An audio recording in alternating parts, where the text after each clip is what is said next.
আমি স্ক্রিনে একটা ভিডিও প্লে করতেছি, সবাই দেখেন।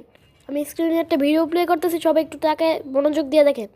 যায় না একটু তাকায়, একটু ওয়েট করেন। দেখেন এই ভিডিওটা 11টা কমেন্ট করছে মানুষ, মানে 11টা কমেন্ট করছে। ঢুকলাম, নিউ প্লেয়ার যখন ইউটিউব শুরু করে এত কিছু, ম্যাচ না হুয়া তোমার তোমার কাস্টম খেলবা শুনে না রিমু এফের কথা মনে পড়লো।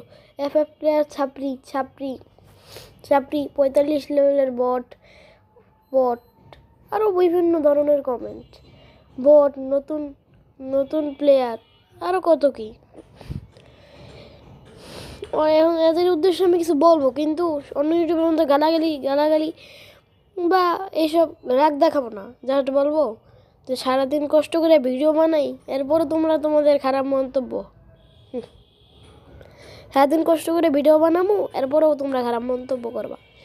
সেটার কষ্ট কি, সেটা একটা ক্রিয়েটরই বুঝবো।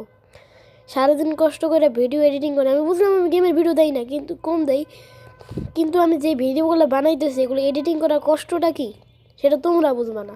আর খারাপ মন্তব্য করলে যে কষ্ট লাগে সেটা তোমরা বুঝবা না।